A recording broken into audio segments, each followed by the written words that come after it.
Hello, everybody, and welcome back to the Scrapyard. I am your host, Nathan Mulepolder, joined here by Taylor Hi. and Xavier. I'm really good at card games. Today, we aren't talking about card games, but we are talking about Overwatch, specifically the Overwatch League. We will be going into the new seasons, starting our team previews. We will be doing 3 teams per week, except for 1 week where they'll either be 4 or 2. We haven't exactly figured that one out yet. But don't worry, because today we're talking about the London Spitfire, the Paris Eteranl, and the Boston Uprising, and their players and all that fun stuff. We also are talking about a little more, general Overwatch League news. So stay tuned for that on this episode of the Scrapyard. Before we roll that intro, though, I want to remind you guys to follow us on Instagram and Twitter at Scrapyard Media. And of course, you can play games with us anywhere you want. And by anywhere you want, I mean only on PlayStation, Xbox, and Steam at Scrapyard Media. Finally, listen to us anywhere you listen to podcasts, especially where you're listening right now at Scrapyard Media. Roll intro. Maybe it's probably your death mark. Tries to clean it up for Ryu. Oh, look at the cleanse, look at the moves. Faker, what was that? Makes me happy and short balls switches to the Widowmaker at just the right time. Closer drops down, and it's a day in the shooting range for Lane Roberts, the Canadian superstar. Unloads on the Spitfire.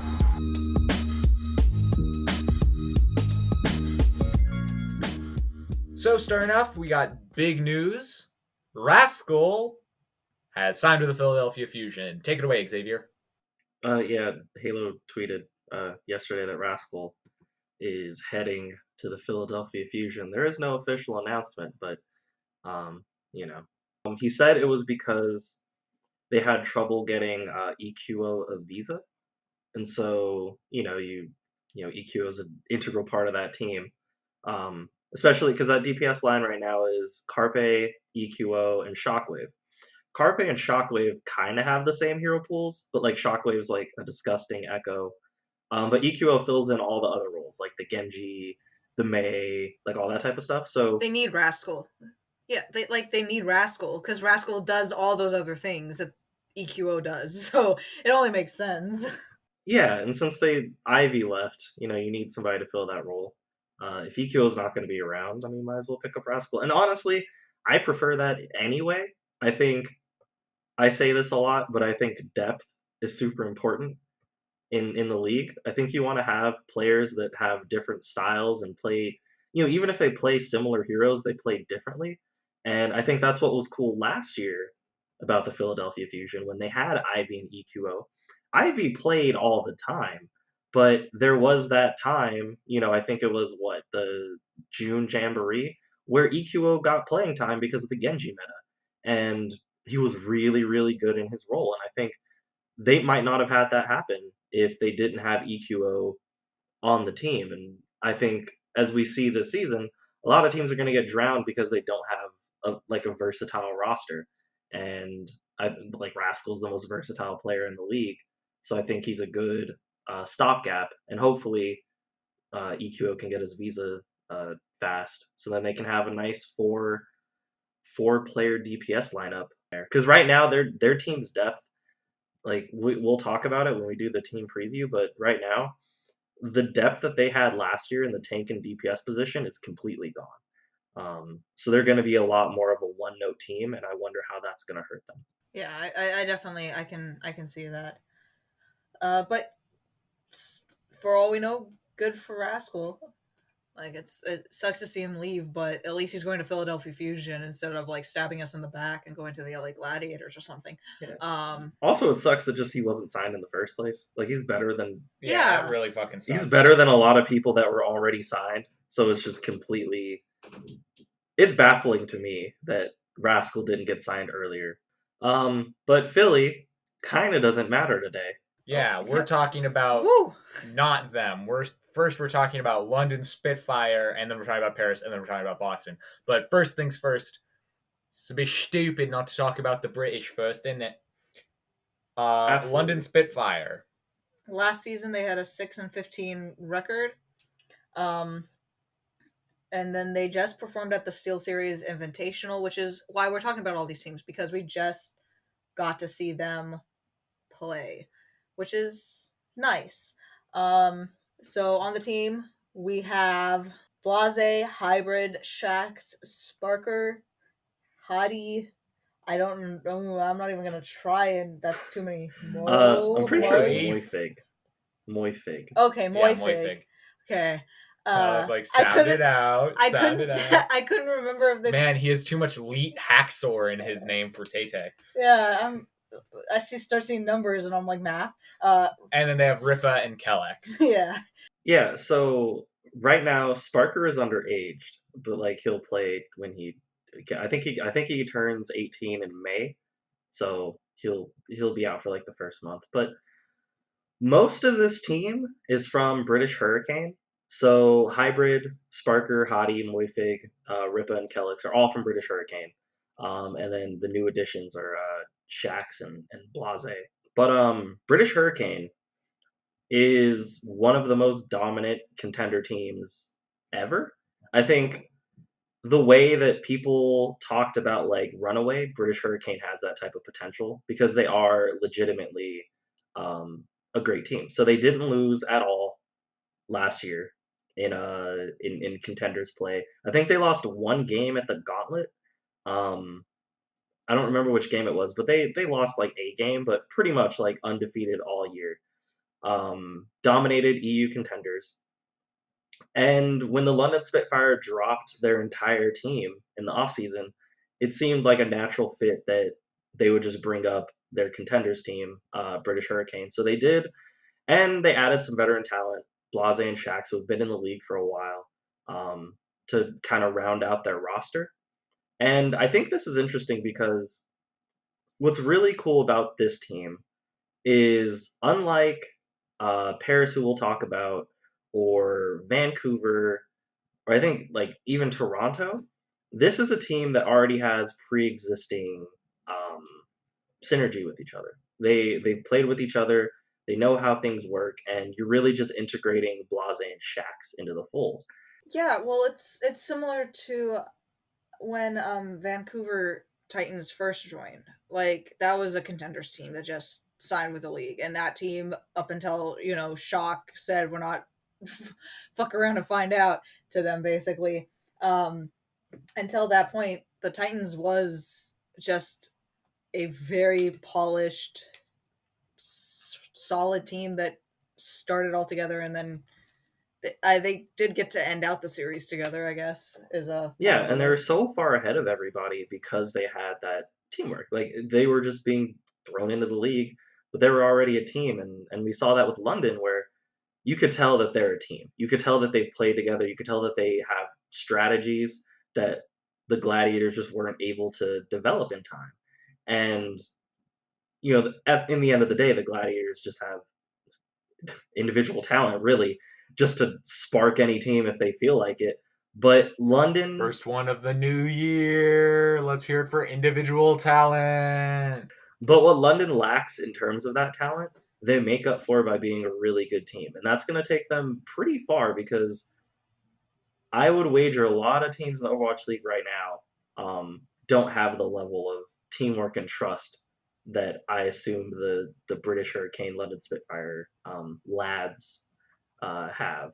I'm glad you said lads instead of cats. You kept it very British for them. Yeah. I adapt, Yeah, no, I totally think that this is one of those teams that, since we've already kind of seen, and this is kind of a scrim.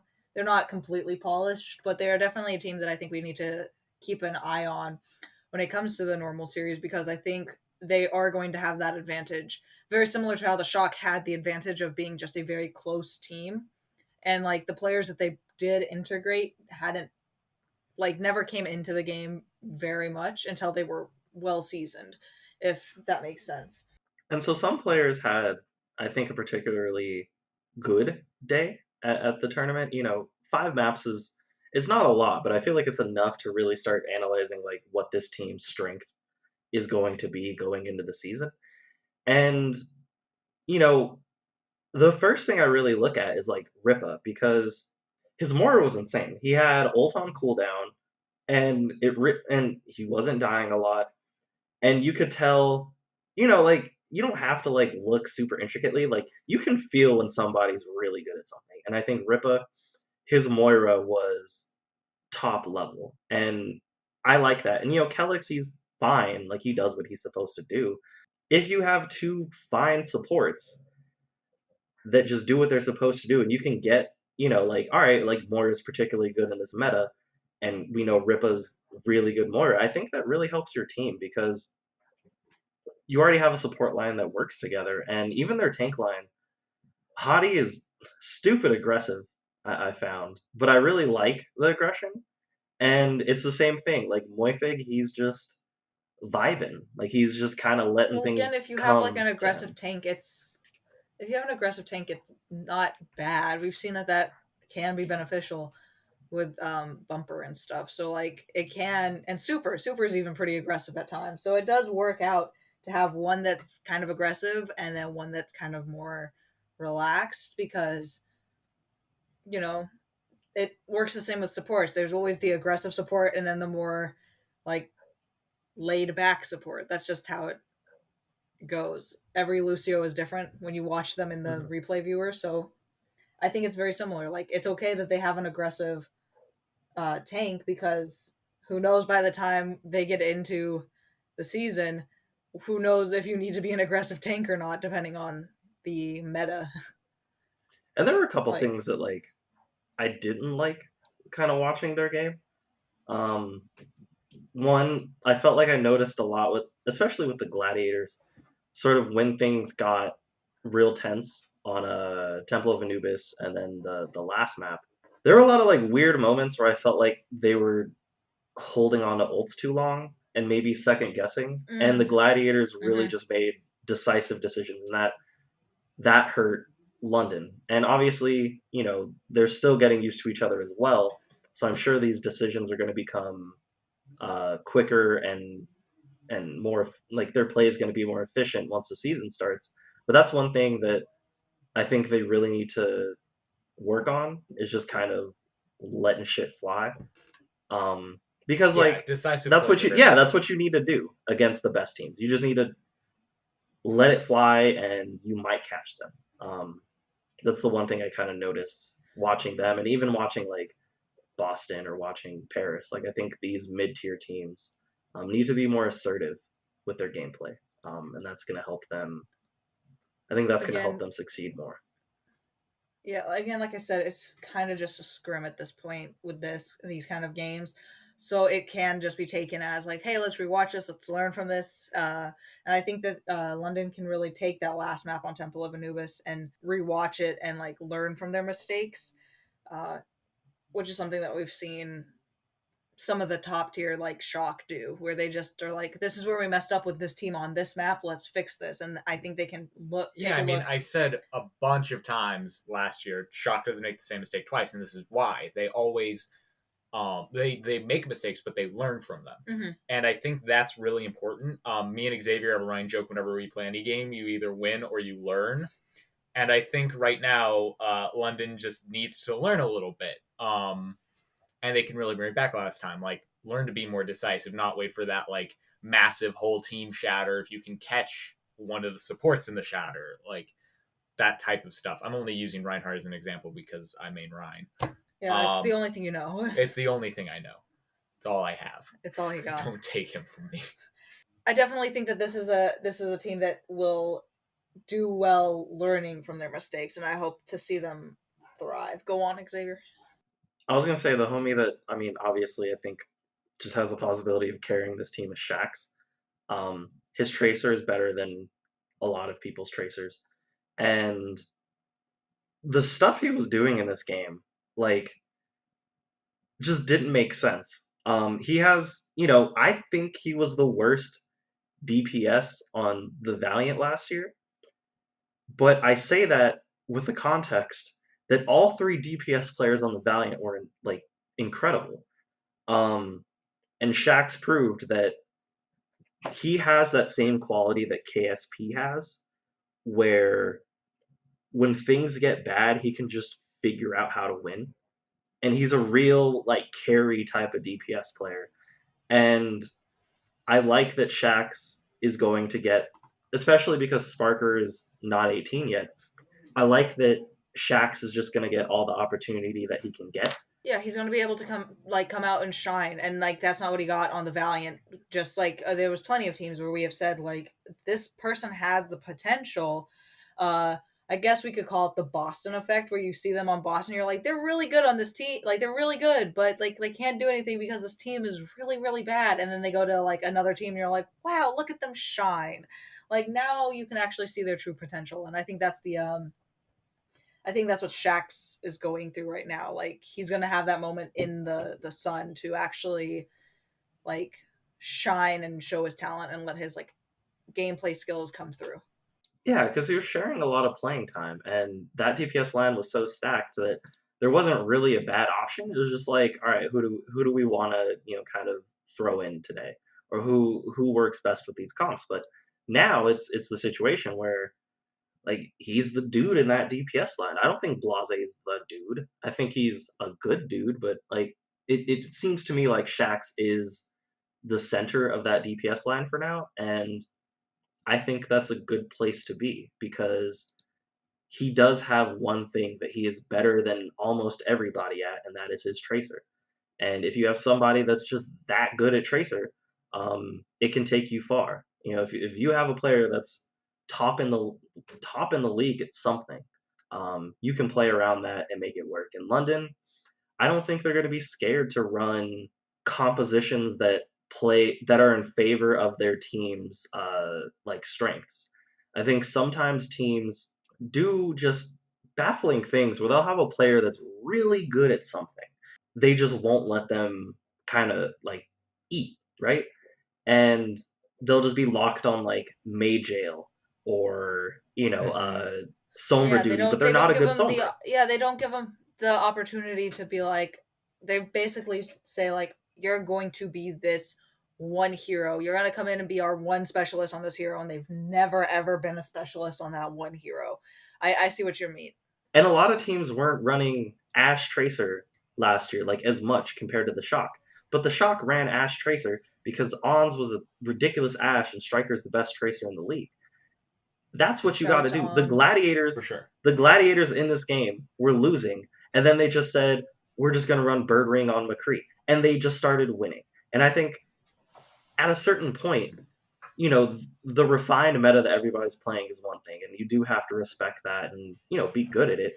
But if you're a team that's struggling, why not just run your dudes on what they're the best at? So shall we move on, or is there anything? Well, I mean, we did already bring this up in our last episode. Go check it out either on our YouTube or where you're listening right now, of course, at Scrapyard Media. That Ping could completely like murder this team because they're in Europe. But we'll have to wait and see. I do think one of the things that has been or will be something that we have to kind of accept is like the possibility of having more like pauses because there is bad ping, which I don't mind as long as it's not the what was it Dallas Shanghai game that was like 3 hours on map 4 the last 2 minutes. Yeah, it was some Dallas game. It was like really bad. It was a Dallas. I know it was a Dallas game.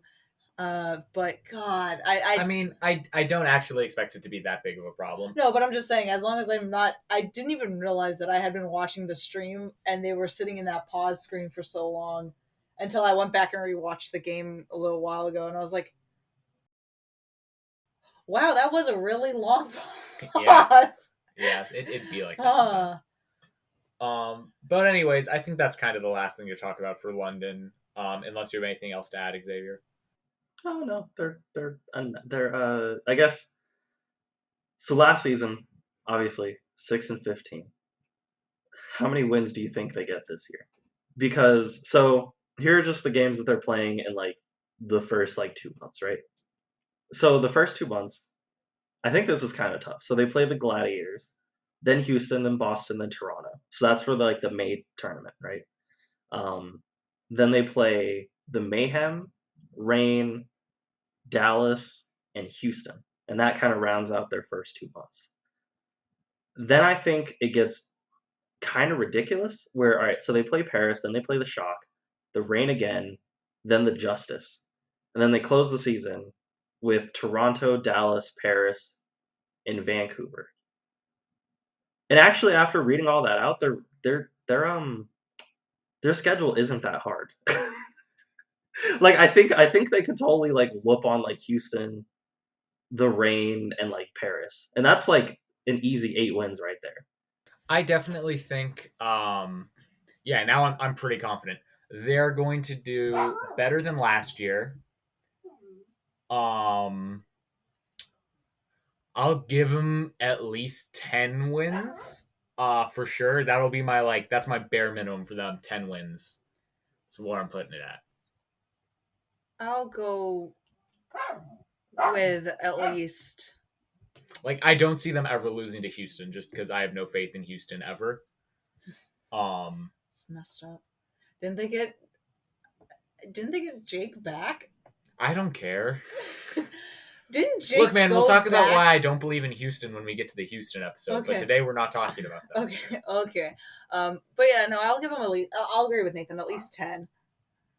Yeah, 10. So that's feels, a significant. Solid. It's a significant improvement, but it's not like too crazy because it is still really early. Like, for all we know, Houston is best team in the Overwatch League this year for no reason whatsoever. Like, it was Jake secretly. He was like, I'm gonna be a caster for 1 season, and I'm gonna come back and I'm gonna all the secrets, guys. And then he comes back and he has. I will say, I don't think this team secrets. is gonna. I don't think this team is gonna have like real good tournament performances. I don't know, like especially last year, I felt like there weren't that many upsets in tournaments until like the very end. And so I don't see them really popping off in tournament play. But like these regular season games don't seem too difficult. yeah, for sure. They're gonna kind of totally. do the Soul Dynasty thing where it's like, oh look, this team's great, and then they fumble at the right at the end of the tournament. That feels like a distinct possibility. We have so much. There's so much. We've gotten to the point with Overwatch League where you can be like referencing team things that happen, and everybody kind of understands it now. That's nice. That is nice. At It's least a with pretty me, good thing. I know what people are talking about when they're like, "Oh, the this thing," and I'm like, "Ah, I feel smart." But anyways, the Paris Eteranl. That's who we're moving on to next. They went 19-6 last season. So yeah, no, they did pretty good. As previously stated, they just played in the Steel Series. They no longer have Soon, Exy, Sparkle, Hanbin, Benbest. Basically, their whole team's gone. Fielder, FD God. Shout out to FD God now here. No Smite. The current lineup as it stands is Naga, Onigod, Suna, Elivote, Dan, Can, and Neptuno. Good little team they got going on. Good little team they got going on. They lost to Boston in 5 maps, but like. But it's still 5. It's a 5-map series. It's a 5-map series. Like when you say they lost to Boston in 5 maps, isn't it? They're still doing to the 2-3 game thing. Yeah, and I don't think anyone really expected like Paris to even go 5 maps with Boston. Like it seemed inevitable that Boston and the Gladiators were going to face each other in the finals. So the fact that Paris even took them to 5 maps is quite the accomplishment because everybody had Paris probably as like right next to Vancouver as just being absolute garbage, and they didn't look like absolute garbage, you know. I think very similar to like a lot of teams that people see them do one bad game at some point and they're like, well, trash. Yeah. But I still think Paris Eteranl is a pretty good team. Did they do better than expected? I'm sure. For this tournament, like this little series they did, yeah, definitely. Taking a team to 5 maps, they did better than I think what people had for them, especially for a team that's just a bunch of oldies and a couple of newies. And the only thing with this roster is with London, I think they're going to be better simply because I don't know. I think Shax is best in class in his position, and the rest of the team, they've been a team for a long time, so I think they're going to be solid. But when you look at Paris, they have people that are good in their position. I think Onigod is really good. I think Neptuno is obviously good. Love me a Naga and Neptuno. Khan. Yeah, like Naga and Khan can be something impressive, but when you look at this team, there's just nobody on this roster that I could say is the best in the league at something. And that's going to really hurt them when it comes down to these map 5 situations, because map 5s oftentimes just come down to like, we have the bird ring, like we have a Hulk, like that type of thing. Paris this year is the they don't have the guy team. Like, you look at this and you're like, well, maybe Oni God could be their guy. Maybe Neptuno, maybe Onigod, yeah. But other Like, than that, it's kind of like it could be Khan, but like at this point right now, you're kind of like, they don't really have the dude. But you do have at least a solid amount of pop off like potential, because I think Oni God is Homie got a lot of disrespect last year because he had to fucking fill in for Decay, and it's like, yeah, you're not gonna look like Decay, like you're not gonna be as impressive as Decay on be Dallas, Decay. right? Yeah, but Oni God was really, really good at what he was supposed to do. So I really value him as just the consistent force in that DPS line. Naga is just like a giant question mark. He could be a god, he could not be. Like, we don't really know, and I don't think we will know until the season starts. We can't take what we know, and when we do the same thing we did with London and see who they're coming up against, we can kind of gauge. But go ahead with your Suna take, Xavier. Yeah, well, because he was the dude that came in the league during the whole Vancouver Titans thing. I have a very long fucking leash for these like Vancouver Titans dude, because those dudes came into the league in just the worst possible situation. And Shockwave was the one dude to pop on that team, but I don't think he was the only good player on that team. And Suna was a guy that I felt like you could see flashes of like, oh, okay, like with an actual team and like being given an actual chance, he can be like a solid contributor on the team. Similar to Tuba. Like, motherfuckers, we're talking mad shit about Tuba mid-season and before the season, and then towards the end of the season, he was suddenly talked about as like, wow, his tracer is elite. Like, he has these really high-level skill sets, and I think Suna can be that guy. Yeah, and Suna's that dude. I think given the chance, he looked really good at the Steel Series, and I think given the chance this season, he will find a nice little niche in that like tracer kind of specialist. Could Suna be, because you just said the term that dude, could Suna be this team's like shining star, the one that like when they're talking about, when the casters are like, well, now the San Francisco Shock have to go up against the Paris Eteranl, and Suna last week was showing how well he is at, like, could he be that guy that they bring up every game? I think the three people I see having that kind of potential is Oni God, because we've seen him do crazy shit. Suna, because I believe in him. I think he's good. I think he can develop. And Khan. Khan is the one dude that had a moment where he was just carrying the team. On Kings Row specifically. Oh yeah, definitely. Yeah, Khan was the backbone of that team on Kings Row.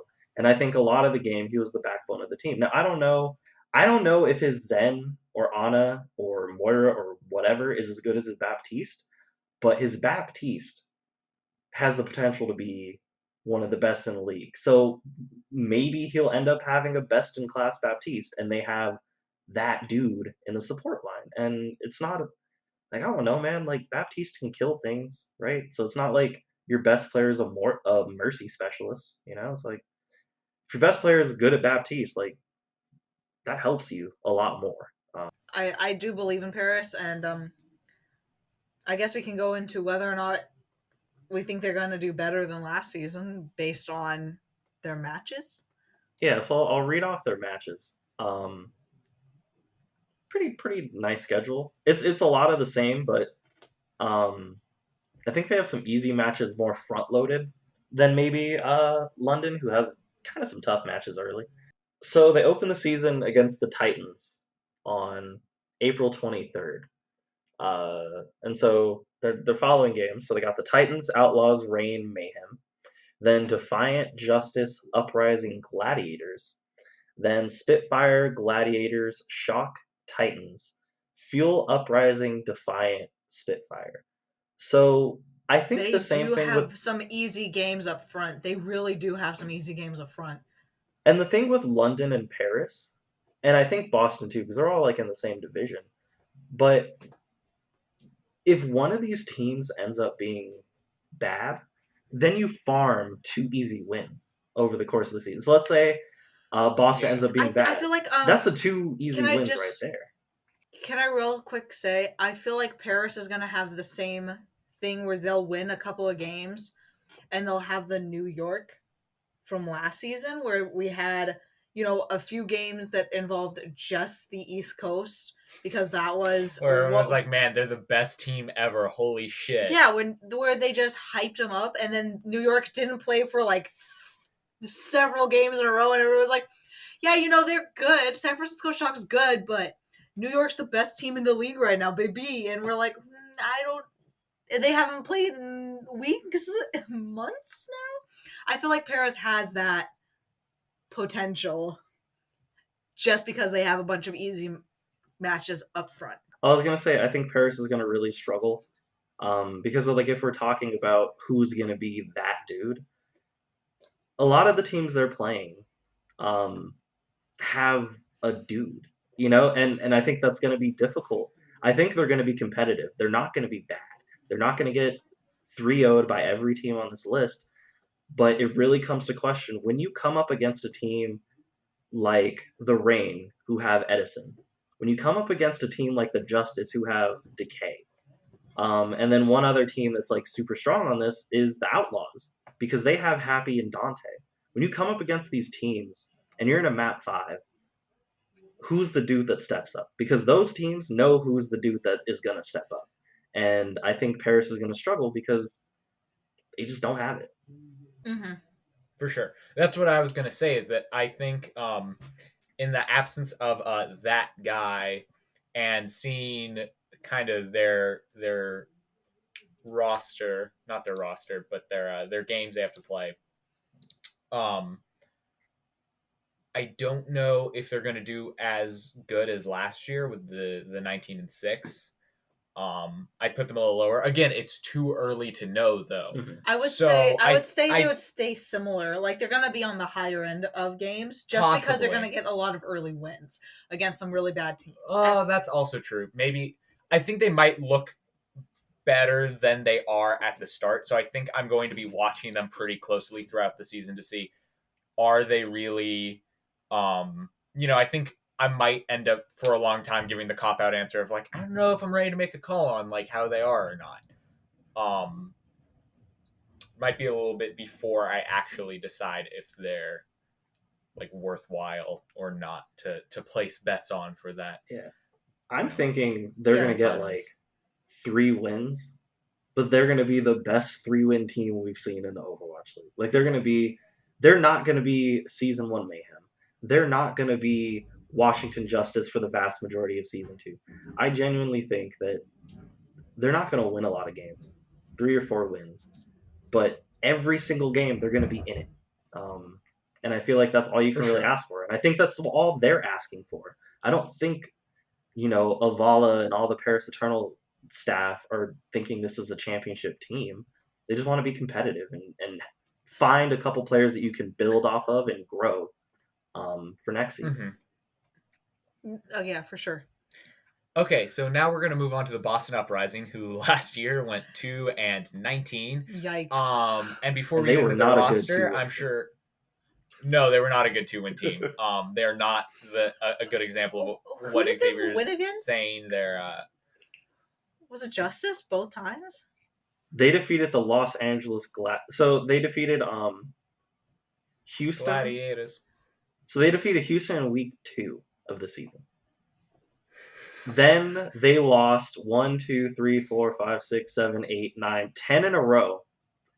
And then they beat the Los Angeles Gladiators in map 5. Damn. Then they basically lost every game for the rest of the season. Right. And then they beat Houston in the playoffs. Every time Boston looks at Boston looks at the Gladiators and is like, "I make you my bitch," and then that's it. It's That's sad. You hate to see. You honestly do hate to see it. Imagine So- being the Gladiators and losing to fucking Boston. So before we move into their roster for this year, they have a new coach. Which Xavier, you have very interesting relations with coaches. So I'll let you take this one, Wizard. I mean, so I go don't know ahead, anything Xavier, about their new coach. I don't know anything about Laurie. I just know WGS Phoenix was like a good contenders team. So I would imagine this will be a not trash like coaching staff. Because the thing with Mhm. Boston is like they haven't really They had didn't have like coaches. I mean, damn near, but like they didn't really have any stability for the past like basically since Krusty left. They haven't had any real like stability in that Boston position. really Like, said, "I'm gonna give up everybody that I ever loved and make a better team somewhere else." Oh God, it do be like so that. at least with like Laurie, you know, I am 37, Faith, uh, they've played together. They've played with Laurie. There's some kind of pre-existing past going into this season. And so I think Laurie coming in as the coach, it does something similar to what Rush did to Paris last year, where he came in with Sparkle and Hanbin. And it was one of those situations where, you know, like they kind of have a rapport and you're just kind of integrating everybody on the team. But it's a coach that people, I would imagine, are going to respect because Laurie did do good things with WGS Phoenix. So, like, I don't know anything about Laurie. I just think it's a good sign that you're bringing in a coach, some players that, you know, he's played, like he's coached before. He's worked familiar with, yeah. Yeah, like you're setting him up to succeed instead of just, I don't know, man. If you give any coach the roster of like Jerry, Halo, Axiom, Swimmer, and whatever, like they're not going to be set up to succeed. Like this is not happening. So on the Boston Uprising, we have Soon, Valentine, Color Hex, I Am 37, Fusions, Stand 1, Punk, Myungbong, and Faith. Which, I mean, I know all of these players. That's Yeah, why they're I all- didn't struggle this time with their names. They're But, all good. you know, Soon we know Like, is really good good. We know players. Soon is good. Watching stuff, Stand 1, Punk, Myungbong, Faith, all of them good players. Valentine is okay, but like higher okay, not like okay. I Am 37 is pretty good. I think their weak points continue to be Color Hex and Fusions. But at least they're not going to play a lot. Yeah, that's what I was gonna say. They at least they don't have any like at least they don't have to worry about having them carry the team when they're not. Again, these are professional Overwatch players. They're still better than anybody that's talking on this podcast, but I still am like they're not as good as the rest of the team in proportion of skill. But I think that's But the I think thing. they're Like good, Color Hex, solid teammates. I think there's a reason Color Hex is still around. Like there's Fusions is clearly like a heart and soul type player. Like Fusions is a good ass teammate from what we all know, and he works really hard. And you need somebody like that in your organization, not only to keep the other players honest of like this guy is trying to take your spot, but also just as like a galvanizing force on your team. Because if you have somebody that's loud, somebody that's really trying to get everybody involved, that's how you create a good team environment. And I would imagine part of Color Hex and Fusion still being on the roster is one, like Color Hex is fine. If you have a fine player and you can't get somebody better, like just keep them. But I would imagine Color Hex and Fusions are solid veterans. They've been around this organization. I'm sure they work very hard. They're good players. They probably have good minds for the game, and they're just good teammates to have around. So while I don't think they're great players in the league context, they could end up being very valuable. And clearly Fusions is a good Reinhardt. And Yeah. you know what? Maybe when your supports are like Swimmer and Halo, you're not going to look that good on Reinhardt, right? maybe with a better Yeah. team, he's gonna look a little better. And same with Color Hex.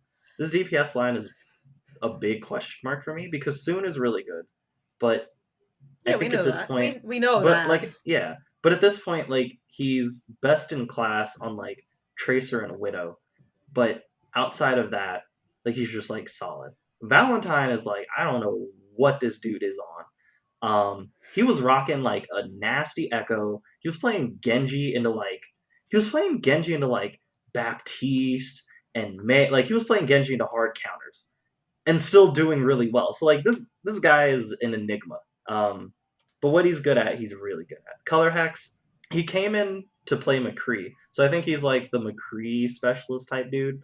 Pretty sure he has like a decent Pharah too. And then IM37 seems to be Ash McCree only. He doesn't seem to have like much else going for him. But like if you have a good Ash, that's helpful. It seems like it's going to be a soon in all the time kind of concept because he kind of has the more varied DPS pool, and then kind of bouncing in whoever is the better Pick for the situation. Yeah, like kid for the situation. I said pick, but I want to go with kid. Snapped in half. But Nathan's going through third puberty. They lack diversity on this lineup. But maybe that's going to force them to just play comfort picks. Like I said earlier, sometimes you just play dudes on what they're best at. So like if it just ends up that like Valentine is so insane at Genji that he can just sparkle it and just play Genji into whatever and kill the whole team, just do it. I want this year to be very much like the end of last season where it was like kind of I think everybody on the Shock kind of talked about it. Other teams talked about Shanghai talked about it too, and like Seoul, where they were like, we just kind of got to the point where we just wanted to play what we could play and have fun, even if it wasn't trying as like obviously we're still trying hard, but we would rather us do things that we're comfortable with and get really good at that, and then maybe find a way that another team can't figure us out than try and match the meta, which is what I think we've been talking about since the beginning of last year. Where it's just like, let them do what they're good at. Don't just try to match the meta because that never works out. That's what made Paris so good. Like they just when Sparkle was playing Genji, like they won a couple games with him as Genji, and it's not the best pick all the time, but his Genji won them games. His Genji got them to the promised land, right? You just gotta trust your dudes, and I think it's even easier to trust your dudes when you have good tanks and supports. Youngbong and Faith are they're gonna be best in class in that position, and Stand One and Punk are also very good tanks. So you don't have to worry about your tanks and your supports feeding, and you actually could have your tanks and supports really support a dude like Valentine when he's playing something off meta, or IM37 when like he's forcing Ash. So now I guess we can pull up who they're going up against. So it's generally the same in terms of just like teams they're playing, just like a different order. Mainly just because they're all in the same division, so it's like you play your division. So they open up the season, Gladiators, and then we got the Fuel, Justice. So these first three games, right here. So they play the Gladiators, Fuel, and Justice. That is a brutal early schedule for your first three games compared to our other two teams that we talked about. Because wasn't the Justice going crazy and there's like thing against Seoul? Yeah, and the Justice have fucking Decay on their team. Like, yeah, I was like, isn't the Justice going crazy, going stupid? So you're going against the Gladiators, who stomped them in the finals of this tournament. You're going against the Fuel, who should be really good. I mean, they have a super team. Yeah, and then the Justice, who is like Decay, and then a bunch of other dudes that are like almost as good as Decay. So you have that's already really three games out of. Okay, so that's already 3 of the 19 games out of the way. See, I'm kidding. Yeah. I'm kidding. But like, if they go 0-3, I think it'd be very easy for Dallas fans to just spiral. When this is a really tough, when this is like a tough 3-game run, and if they pick up one of these games or even 2 of these games, suddenly everybody's going to be talking about Boston like they are championship favorites. because Yeah, definitely. they'll get lost in the sauce, right? So then they move on. Yeah, I think they're definitely going to have They're a in a- rough time up front. They're in a hard and if spot. they don't, people are going to very much oversell their performance. So yeah, I think they're again, in that spot. it's very hard to tell how well they will actually do until maybe even the end. Like retroactively, we'll be like, okay, that was like a middling year, but like it wasn't that bad. Well, I think the thing with Boston is like they lose the first 3 games, everybody's going to continue to shit on Boston. They win at least one of those games, it's suddenly, like Xavier said, they're the best team in the league, and no matter what anybody says, they're going to just be like, no, and then they win another one after that because they got an easy game after Dallas. They're going to be like, Boston just fluked the first 2 games they lost. Because they play London. Go so on. after that murders are all the three first games. They play London, Toronto, Justice again, Paris, Gladiators, Titans, Florida, Houston, Atlanta, Paris, and then they close out the season with Shock, Titans, and Florida. It's a tough schedule. They're really fucked by just playing really good teams early, and that could put them in a hole. Yeah, I think it could potentially be another 2-game year. It could be a 3-game year, but unlike Paris, I don't know if it's like a good 3-game year, or a bad one. And I think we're just gonna have to wait and see what happens with Boston. Otherwise, unless there's anything else to talk about, I'm going to plug our social media again. They have potential this year, but we will not know until, everything kind of unfolds. What we do know, though, is that our Instagram and Twitter have a bunch of potential for you to follow them at Scrapyard Media, both of those platforms. Of course, you can play games with us on PlayStation and Xbox at Scrapyard Media. Find us anywhere you listen to podcasts, especially where you're listening right now, and on YouTube, where we have extra short clips, fun little things. Xavier did one not too long ago on YouTube, Scrapyard Media. Be good people. The world could always use more heroes, and roll outro.